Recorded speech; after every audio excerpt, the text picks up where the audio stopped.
Hello everyone. तो कैसे हैं आप लोग। आज हम जो बात करने वाले हैं वो बात करेंगे फंडामेंटल ड्यूटीज को लेकर। ऑलरेडी इससे पहले हम पार्ट 4 तक कवर कर चुके हैं, डीपीएसपीज तक। आज जो फंडामेंटल ड्यूटीज हैं ये किस पार्ट में है, वो है पार्ट 4 ए के अंदर, आर्टिकल 51 ए। अब फंडामेंटल ड्यूटीज कितनी है, क्या क्या है, कुछ अलग से ऐड हुई हैं क्या, रियल कॉन्स्टिट्यूशन में थी या नहीं थी, ठीक है, ये सारी चीज़ें जानने से पहले आपको पता होना चाहिए कुछ बेसिक चीज़ें फंडामेंटल ड्यूटीज को लेकर। ओके, तो वो क्या है, वो अगर मैं बात करें तो एक चीज़ तो ये है कि फंडामेंटल ड्यूटीज जो हैं, अगर उन्हें रिलेट करूँ मैं फंडामेंटल राइट्स के साथ, तो ये क्या है कि ड्यूटीज और राइट्स दोनों कोरिलेटेड है एक दूसरे से। मतलब दोनों के दोनों साथ साथ चलते हैं। ऐसा नहीं है कि एक कर लिया दूसरी नहीं करी, नहीं, क्योंकि राइट्स हैं तो ड्यूटी है, ड्यूटी है तो राइट्स हैं, ठीक है, दोनों एक दूसरे से रिलेटेड है, साथ साथ चलते हैं, गो हैंड इन हैंड, एक साथ चलते हैं। अब मैं बताऊंगा अभी आपको कि कैसे हैंड इन हैंड होते हैं या कैसे एक दूसरे से रिलेटेड है, ठीक है। Not present in real constitution, हाँ, ये जो है आपको स्टेटमेंट बना के पूछ सकता है कि फंडामेंटल ड्यूटी जो थी वो हमारे रियल कॉन्स्टिट्यूशन में प्रेजेंट थी, तो नहीं, भैया रियल कॉन्स्टिट्यूशन में नहीं थी, इन्हें बाद में ऐड किया गया है। कब? 42nd constitution amendment act 1976। हो सकता है वो ये कह दे कि 44 से किया गया है, तो नहीं भैया, 42nd से, ठीक है। और कहाँ से बोरो किए गए हैं, मतलब कॉन्सेप्ट जो है ये कहाँ से लिया गया है, वो है यूएसएसआर से, जो प्रेजेंट है रशिया। मैंने आपको ऑलरेडी पहले ही बता दिया था कि ये हमारे कॉन्स्टिट्यूशन के अंदर तीन चीजें हैं जो नॉन जस्टिसबल नेचर है। मैंने प्रेम्बल के बारे में बताया था, मैंने डीपीएस पेज के बारे में बताया था, और मैंने बताया फंडामेंटल ड्यूटीज को लेकर। ओके, तो नॉन जस्टिसबल है। और ये चीज मैंने आपको बताई थी कि ये ओनली ओनली किसके लिए है, सिटीजन्स के लिए। जब मैं फंडामेंटल राइट्स आपको पढ़ा रहा था तो उसमें स्टार्टिंग में ही मैंने आपको बताया था कि जो फंडामेंटल ड्यूटीज है वे सिर्फ ओनली प्रेजेंट है सिटीजन्स के लिए। अगर मैं फंडामेंटल राइट्स की बात करूँ तो फंडामेंटल राइट्स में कुछ ऐसे भी हैं जो सिटीजन्स के लिए हैं, तो कुछ ये भी हैं जो फॉरेनर और सिटीजन दोनों के लिए हैं। ओके, बट जो फंडामेंटल ड्यूटीज हैं वो किसके लिए, only for citizens. Fundamental rights जो है, एक जो सबसे बड़ा डिफरेंस ये है कि फंडामेंटल राइट्स जो है वो क्लेम किए जाते हैं, लाइक कैसे, अगर किसी बच्चे का जन्म हुआ तो उसे जो फंडामेंटल राइट्स हैं, ठीक है, वो ऑटोमेटिक मिल जाते हैं कि भैया वो इंसान है और उसे मतलब फंडामेंटल राइट्स मिल गए, हमारे देश का नागरिक है। ओके, तो इसे फंडामेंटल राइट्स, उसे वो सारी चीज़ें उसे मिलती हैं। बट अगर मैं फंडामेंटल ड्यूटीज की बात करूँ तो ये क्या है, ये अगर मैं हूँ, मैं मैं हूँ और एक कोई और इंसान है, तो एक दूसरे से वो एक्सपेक्ट की जाती है कि वो ये सारी चीज़ें करें। ओके, लाइक स्टेट जो है वो एक्सपेक्ट करता है कि भैया जो उसके जो नागरिक हैं, जो सिटीजन है, ठीक है, जो नागरिक है वो मतलब उन्हें, मतलब जो ये ड्यूटीज हैं उनको पूरा करे, ठीक है, उनका पालन करे। ओके, ठीक है, तो वो एक्सपेक्टेशन मतलब ड्यूटी जो है वो समवन इज एक्सपेक्टेड और required to do. Okay, expect की जाती है कि ऐसा ऐसा होना चाहिए। अब मैंने आपको बताया कि भैया ये कैसे गो हैंड इन हैंड है और ये कैसे एक दूसरे से रिलेटेड है। देखो यहाँ हमने कुछ चीजें, फैक्चुअल चीजें तो हमने देख ली कि भैया 42nd से है और यूएसएसआर से बोरो किया गया है, नॉन जस्टिसेबल है, ओनली फॉर सिटीजन्स के लिए है, ठीक है। अब उसके बाद एक थोड़ा सा कॉन्सेप्ट देख लेते हैं भैया कैसे ये गो हैंड इन हैंड है, बात यहाँ पर आती है। तो उसकी अगर मैं बात करूँ तो देखो, तो भैया हैंड इन हैंड कैसे है, जैसे देखो कि एवरी राइट जो है उसके पीछे एक ड्यूटी होती है। जैसे राइट है, अगर राइट आपका आपका अधिकार, उसके पीछे एक ड्यूटी भी है। कैसे? अब देखो, स्टेट जो है, स्टेट स्टेट का मतलब सॉवरेन स्टेट, और आर्टिकल 12 वाला स्टेट, जो स्टेट है वो क्या करता है, वो प्रोटेक्ट करता है और इन्फोर्स करता है। वो प्रोटेक्ट भी कर रहा है और इन्फोर्स भी कर रहा है, किसे, आपके राइट्स को। प्रोटेक्ट और इन्फोर्स करेगा किसको, आपके राइट्स को, ठीक है। प्रोटेक्ट कैसे कर रहा है कि भाई जस्टिसेबल है, अगर आपके राइट्स का हनन होता है, ब्रीच होता है, तो वो आप सुप्रीम कोर्ट जा सकते हो। इन्फोर्स करवा रहा है कि आपको ये राइट्स मिलने चाहिए। ओके, ये सारी चीजें।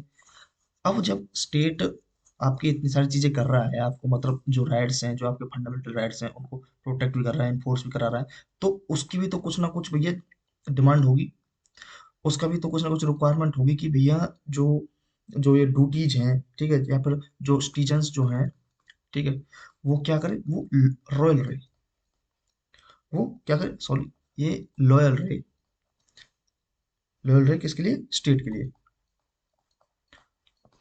ओके, तो लॉयल रहे स्टेट को, स्टेट के लिए, ठीक है।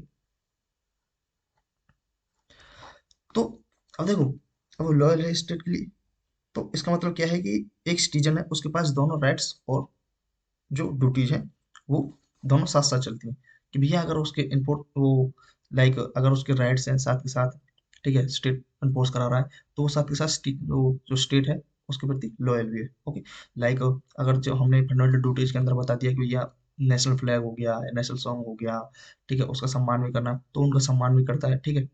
आप बहुत जगह देखोगे भी कि जैसे राष्ट्रगान चलता रहता है तो लोग खड़े हो जाते हैं, एज रेस्पेक्ट। ओके, ठीक है, तो ये क्या है, ये साथ साथ चलते हैं। अब एक चीज और है कि भैया कि कोई एक आदमी है, ठीक है, ये तो एक कंसेप्ट हुआ कि साथ साथ कैसे चलते हैं। पर एक और है कि एक जो इंसान है, ठीक है, तो उसका जो राइट है, ये राइट ही इसकी क्या है, ड्यूटी है। जो उसका अधिकार वही उसका कर्तव्य भी है।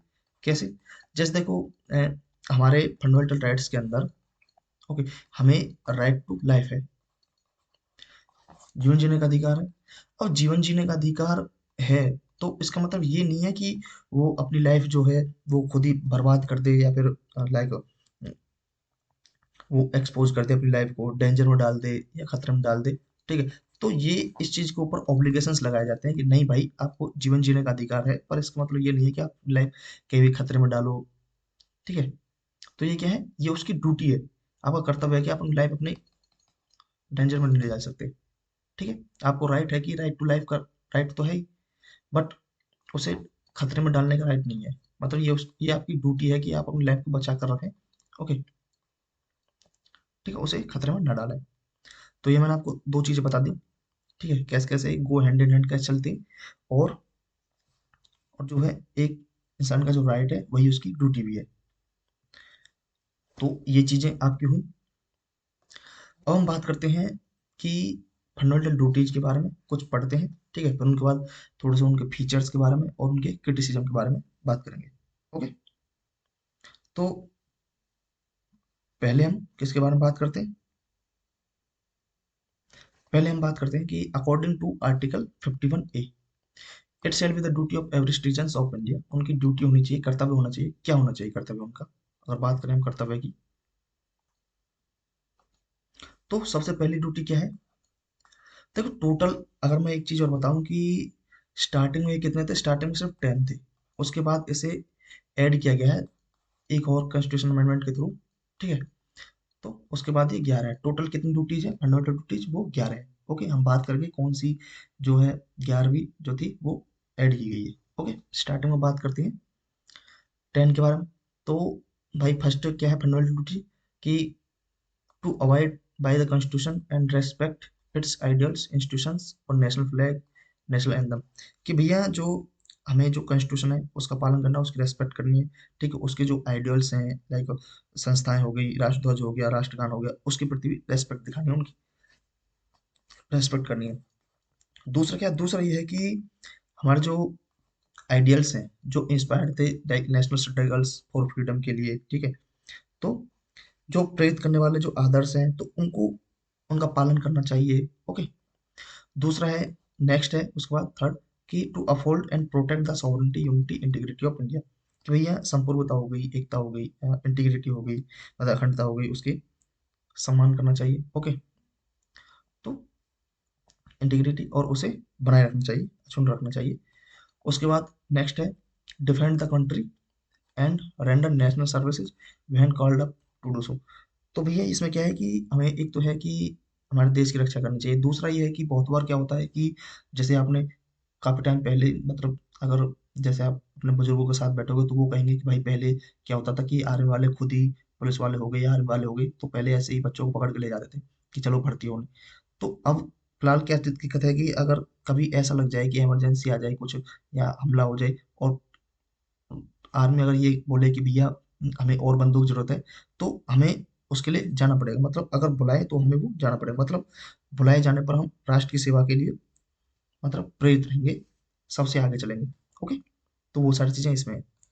उसके बाद नेक्स्ट की बात करूँ, promote harmony, separate of common brotherhood amongst all people of India, transcending religious, linguistic, regional या sectional diversity, and to renounce practice derogatory to the dignity of women. Like कि भैया जितने भी लोग हैं उनमें भाई समानता हो गई, या फिर भ्रातृत्व मतलब ब्रॉडरहुड की भावना हो गई। ओके, उनका निर्माण करना चाहिए, या धर्म भाषा के आधार पर, या फिर प्रदेश धर्म के लेकर लिंग्विस्टिक भाषा के आधार पर, रीजनल आपके जो रीजनल क्षेत्र के आधार पर है, सेक्शनल डाइवर्सिटी जो है। ओके, उनसे मतलब उनमें एक तरह से भेदभाव नहीं करना चाहिए। ओके, और भेदभाव नहीं करना चाहिए, और स्त्रियों के सम्मान जो है मतलब डिग्निटी ऑफ वुमेन, उसके उसका भी सम्मान करना चाहिए। ओके, उसके बाद नेक्स्ट है to value and presence the rich heritage of the country's composite culture. Like जो हमारी संस्कृति है उसके जो मतलब आप देखोगे तो हिस्टोरिकल जो है, ठीक है, हेरिटेज वगैरह हो गई, गौरवशाली परंपरा हो गई, ठीक है, उन सबको लेकर क्या करना चाहिए, उन सबका तो भैया समझना, रक्षण करना चाहिए। ओके, उसके बाद अगर हम बात करूं नेक्स्ट की, तो protect and improve the natural environment. Protect करना चाहिए और इम्प्रूव करना चाहिए पर्यावरण को। ओके, इंक्लूडिंग जिसमें forest, lakes, rivers, wildlife, and to have compassion for living creatures. ठीक है, प्राणी मात्र जो हो गए उनके प्रति दया भी दिखानी है। उसके बाद नेक्स्ट है डेवलप करना scientific temper, humanism and the spirit of inquiry and reform. Like कि भैया वैज्ञानिक दृष्टिकोण हो गया, मानववाद हो गया, या फिर ज्ञान वगैरह जो है, सुधार की भावना का विकास करना चाहिए। ओके, उसके बाद to safeguard public property and to absorb violence. कि भैया पब्लिक प्रॉपर्टी जो है, जैसे बहुत जगह आग वाग लगा देते हैं, कोई प्रोटेस्ट वगैरह हो रहा है तो सबसे पहले क्या करते हैं, लाइक बसें जला दी या फिर कुछ चीजें मतलब फूंक देते हैं।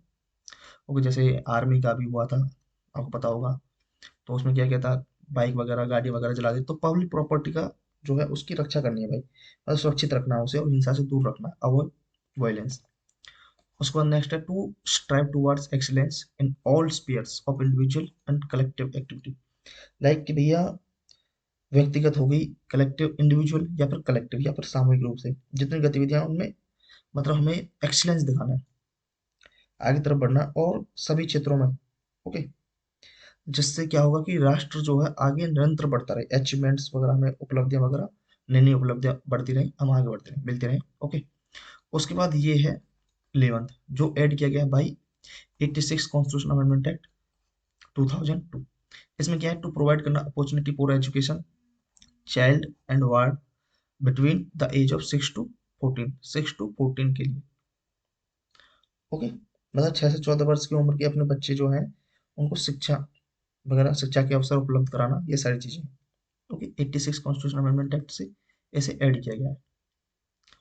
ओके, तो यहाँ पर हमारे ये जो 11 फंडामेंटल ड्यूटीज थी वो यहाँ पर फिनिश होती हैं। हमने एक इनके बारे में बेसिक चीजें जानी, क्या क्या होता है क्या नहीं होता है। ओके, उसके बाद हमने कैसे हैंड इन हैंड साथ साथ चलती हैं और कैसे एक दूसरे से रिलेटेड है, ठीक है, या फिर कैसे मतलब एक इंसान की जो राइट है वही उसकी ड्यूटी भी है, तो उनके बारे में जाना। अब कुछ चीजें हैं कि भैया जैसे बात करते हैं हम कुछ इसके, जैसे हमने फीचर्स वगैरह देख लिए, फीचर्स ही हैं। ओके, एक हम लोग बहुत बार देखते हैं कि इनका कुछ कई बार क्रिटिसिज्म भी होता है किस चीज को लेकर। तो अगर मैं क्रिटिसिज्म की बात करूं तो पहली बात तो ये है कि ये क्या है, कि इसके अंदर मतलब कि जो इनका जो एग्जॉस्टिक नेचर है, ये नॉट एग्जॉस्टिक, ठीक है, लाइक ये पूरी तरह से मतलब पूरी पूरी नहीं है ना, हमें भले ही ये 11 ड्यूटी ये दे दी पूरी तरह से कम, क्योंकि बहुत सारी चीजें हैं कि बहुत सारी चीजें इसमें क्या है, जैसे कि कुछ हैं लाइक, और भी कुछ ड्यूटी जो होनी चाहिए, लाइक जैसे कि अगर हम वोटिंग की देख सकते हैं, ठीक है, तो वोट हो गया, या फिर पेइंग टैक्स, ठीक है, यहाँ पर कर्तव्य होना चाहिए, क्योंकि बहुत सारे लोग क्या करते हैं, टैक्स की चोरी करते हैं, ठीक है, वोट देने नहीं जाते हैं। ओके, ये सारी चीजें, या फिर अगर देखा जाए तो फैमिली प्लानिंग, ठीक है, बहुत सारे बच्चे होते हैं, मतलब फैमिली प्लानिंग होनी चाहिए, एक बच्चा दो बच्चा है उस हिसाब से। ठीक है, वो सारी चीजें इसके अंदर नहीं है। एक क्रिटिसिज्म ये हो गया। दूसरा क्या है, दूसरा ये है कि भैया कि ड्यूटी जो है वो क्या है, एम्बिग्युअस है। लाइक एम्बिग्युअस कैसे है, वो अस्पष्ट है, पता ही नहीं है कि क्या है क्या नहीं है।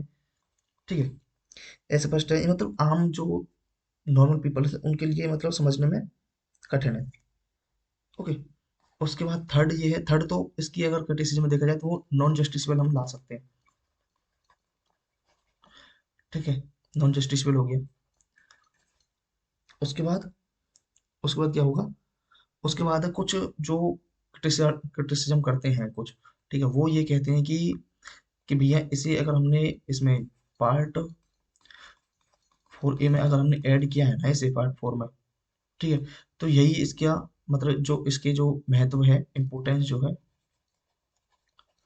ठीक है, उनको कम करता है। इसे चाहिए कि भैया ये पार्ट 3 में ऐड हो, लाइक फंडामेंटल राइट्स के साथ। ओके। ठीक है, इन्हें फंडामेंटल राइट्स के साथ ऐड किया जाए ताकि वे मूल अधिकार के बराबर रहें। ओके। यहाँ पर क्या है, ये मूल कर्तव्य के जगह पार्ट 4 में हमने ऐड किया गया है, तो ये जो हमारे फंडामेंटल ड्यूटीज है उनके जो मूल्य हो गए, ठीक है, वैल्यूज हो गई या इनका इंपॉर्टेंस हो गया, उसको कम करते हैं। तो ये एक इनका क्रिटिसिज्म है। ओके। तो फंडामेंटल ड्यूटीज में इतना ही। उसके बाद कल हम अपना पार्ट 5 और 6, ठीक है, यूनियन और स्टेट वाला पार्ट जो है वो हम साथ साथ कवर कर लेंगे। ओके। तो मिलते हैं फिर अपने नेक्स्ट क्लास में। काफ़ी अच्छा लगा आप लोग देखने के लिए आए। ओके। तो thanks for watching. Next session मिलते हैं। धन्यवाद।